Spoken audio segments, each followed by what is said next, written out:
Salve galera, eu sou Janaína Reis, sou da companhia Bueiro Aberto e este é o Cinemagem.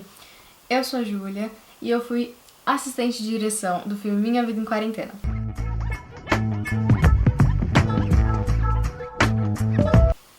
O Cinemagem é um programa, né, uma série da companhia Bueiro Aberto que está sendo exibida aqui no YouTube, está sendo lançada aqui no YouTube. E ela pretende aí discutir o cinema, né, o fazer cinematográfico desse cinema independente, cinema de quebrada, que é o cinema que a gente faz.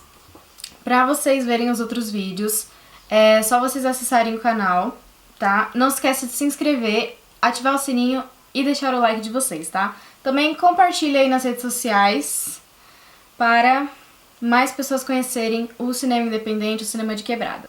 Hoje nós vamos falar neste episódio do diretor, da diretora, né? O que faz esse profissional no set, né? Bom, o diretor, ele é o cara que tem o filme na cabeça, né? A gente pode, de uma forma bem simples, né, resumir dessa forma. Ele tem que ter, né, o filme na cabeça. É a partir dele, né, que vai vir toda a construção aí do filme. Esse profissional, né, essa pessoa, ele vai precisar fazer escolhas, tomar decisões, né, dentro do set, a partir daquilo que ele quer contar realmente com aquela história. Então, ele vê um roteiro, né, ele pega o roteiro e a partir daquele roteiro, né, se o roteiro não for dele, se for de um outro roteirista, como que eu posso, né, contar a história desse roteiro ou dessa obra em imagens. Como que eu posso traduzir isso em imagens? E aí começa o trabalho do diretor, né? Ele começa a trazer aí as suas referências, né? A trazer as suas escolhas narrativas, as suas escolhas imagéticas, e é muito bom que ele tenha, né, uma especialidade em um outro campo, né? Uhum. Então é muito bom que ele, por exemplo, tenha, eu sou diretor, mas eu também tenho uma, como especialização, digamos assim, na parte de atuação, né? Tenho uma atuação grande na parte de fotografia também, sou diretor e sou diretor de fotografia. Ou eu sou diretor, mas eu também tenho uma especialização na montagem, na edição, né, na pós-produção. É muito importante que o diretor também, além de conhecer todas as áreas que envolvem o cinema, né, também tenha, né, essa especialização. Eu sou diretor, mas eu também sou ator. É importante porque ele vai precisar mover todos esses conhecimentos para trabalhar esse filme no set, né. Uma primeira coisa que ele vai fazer, né, que nós já falamos aqui, que é a questão do roteiro, que ele vai olhar, que ele vai pensar em como construir essa história, como contar essa história em imagens, e vai trazer as referências dele, né, como isso? Em reuniões de equipe, né, com essa equipe que ele apontar, que ele escolher, né, então ele vai ter que trabalhar também muito próximo do produtor, né, até para saber qual orçamento que ele tem disponível para esse filme, quanto que ele vai poder gastar, o que ele vai poder escolher, né, para não ter coisas, por exemplo, impraticáveis, né. Às vezes, principalmente para quem tá dando um start aí na carreira, né, pensa que assim, vou fazer um filme, aí vou fazer um filme, vou fazer aquele filme, eu quero uma imagem de helicóptero, né, e aí você não tem condições de ter essa imagem de helicóptero, né. Eu quero cenas de tiroteio e tal, porque o meu filme é de ação. E não tem condições de fazer isso, não tem orçamento para isso, né? Então o diretor também precisa estar alinhado com isso, com a produção. Né? Sim. Por exemplo, vocês que fazem cinema independente, qual é o tempo para vocês estudarem, para vocês entenderem sobre aquele filme? Então, o tempo de cada filme é muito, muito diverso, né? Porque vai variar muito por vários fatores, assim, né? Se for um filme de ficção, você tem todo um tempo de construção daquilo, né? Da preparação do elenco, da construção dos cenários, da busca por locações e tudo mais, né? Se envolver edital, você tem que trabalhar, às vezes, no tempo daquele edital, né? E se for um documentário, você trabalha no tempo que o documentário precisa para ser feito, né? Tem documentários que tem como você ir lá gravar e grava rapidinho, e tem documentários que não, né? Um grande exemplo disso que é um dos filmes que são referência para mim e acho que para vários cineastas do mundo, né? Que é o Cabra Marcado para Morrer, do Eduardo Coutinho, acabou se tornando um documentário, né? E um grande documentário, mas isso muitos anos depois, né? Da primeira ideia que o Coutinho teve. Então, assim, tem todo esse tempo, né? Ou às vezes eu quero gravar um documentário e eu fico reunindo material, né? Durante anos, porque eu estou acompanhando um determinado processo, né? Ou o meu documentário está num tempo de uma viagem, né? Vou fazer uma viagem e essa viagem vai investigar tal situação em tal lugar. Então, vou fazer no tempo dessa viagem. Aí vem os processos de montagem, de edição, enfim. O primeiro filme que eu dirigi foi o Xerebas.doc, que é um documentário de longa-metragem.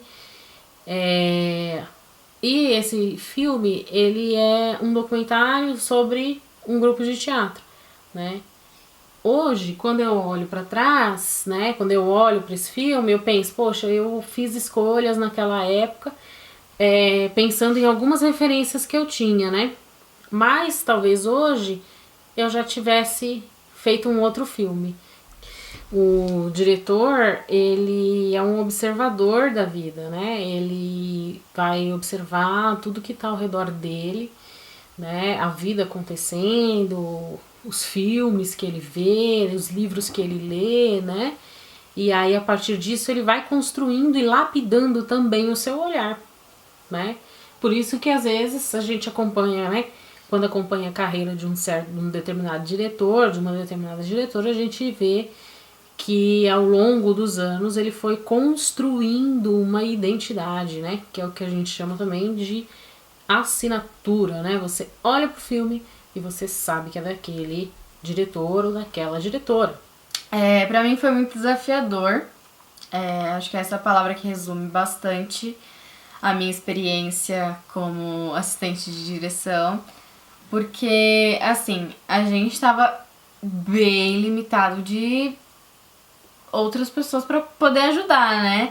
E assim, eu não tenho experiência nenhuma com fotografia, não tenho experiência nenhuma com direção, né? A única referência assim que eu tinha era minha mãe, né? Porque e quando ela falou assim, olha, a gente vai ter que gravar um filme e tem que ser já. Aí, na hora eu fiquei tipo, nossa, e agora, né? Mas eu falei, mas eu não sei como que faz pra gravar. Aí ela foi, depois de muita conversa, assim, conversamos bastante sobre direção, sobre fotografia. Ela me mostrou aonde gravava, mostrou sobre o áudio, né? É um mergulho, né? O diretor, ele tem que estar mergulhado na obra, né? E muitas vezes isso custa muito pro diretor, né? Ele tem que saber se a cena está realmente de agrado dele. Essa função é o do diretor, né? Por quê? Porque depois ele precisa garantir, ele precisa ter garantido que aquele material que ele quer e que ele precisa está lá com o montador do filme, né?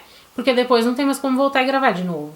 Então, durante as gravações, o diretor tem que acompanhar as filmagens e saber, essa é a fotografia que eu quero? Essa é a atuação que eu quero? Não. Acho que eu preciso mudar alguma coisa agora com os atores. Quem tem que fazer essa mudança, quem pode fazer essa mudança é o diretor, né? E aí ele faz e garante, né? Acompanha essas filmagens, né? E garante que realmente na mesa de edição vai estar o material que ele precisa. Uma outra coisa também, que eu acho que é legal a gente pensar, né? Que é ficção e documentário, né? A ficção, ela exige determinadas coisas que no documentário, por exemplo, você, né, encara de uma outra forma, né? No documentário você também faz escolhas? Sim, com certeza. O diretor é quem vai fazer as escolhas aí. Por exemplo, quem vai ser entrevistado, quais perguntas vão ser feitas, quem vai conduzir a entrevista é o diretor. Ou se o diretor não quiser conduzir a entrevista, quem vai escolher a pessoa para conduzir a entrevista é o diretor, né? E ele também vai escolher onde a gente vai filmar, né? Porque muitas vezes o documentário ele traz isso, né? Do cenário falar, né? Também, né? A locação falar também, bem como as entrevistas, né? Falar junto com as entrevistas. O filme Palavras desse Chão, né? Que foi o filme que eu dirigi, ele tem muito isso, né? A escolha dos cenários, a escolha das locações, elas passaram por aí, né? O filme investiga isso, o filme conta a história da literatura na cidade de Guarulhos, então a gente precisava ter locações que tivessem a ver com a literatura da cidade de Guarulhos, né? Então, vamos entrevistar no Greguinho, por exemplo, né? Uma lanchonete onde os poetas se reuniam. Então, é isso. Muitas vezes a escolha do espaço, ela determina também, fala muito sobre o que você quer, que história você quer contar nesse documentário, né? Assim como o filme Olha o Teatro no Meio da Rua, do Cabo Sul, né? Que fala justamente dessa questão ambiental, né? Da questão da bandeira do Cabo Sul, né? Do movimento ambiental de lá e tudo mais. Então a gente precisava contar a história da mostra de teatro de rua, que é uma mostra de teatro de rua que acontece para levantar, né, essa bandeira da questão ambiental, da área de proteção ambiental do Cabo Sul, daqui grande. E aí a gente falou, bom, é legal entrevistar essas pessoas, né, os fundadores do movimento, né, pessoas também que participaram da mostra ao longo desses anos e tudo mais, é legal, vamos entrevistá-las, mas também é legal a gente ir lá mostrar o que é a área de proteção ambiental, né? Então o documentário também tem isso, tem essas questões de escolhas que o diretor vai fazer, né? Bom, galera, esse foi o nosso Cinemagem sobre direção. Se vocês gostaram, deixem seu like, se inscrevam no canal, ativem o sininho, não deixem de acompanhar as produções aqui da Companhia Bueiro Aberto, são sempre produções fresquinhas para você e vamos junto. Sigam o Bueiro Aberto nas redes sociais, Facebook, Instagram, é só colocar lá @Companhia Bueiro Aberto que a gente aparece.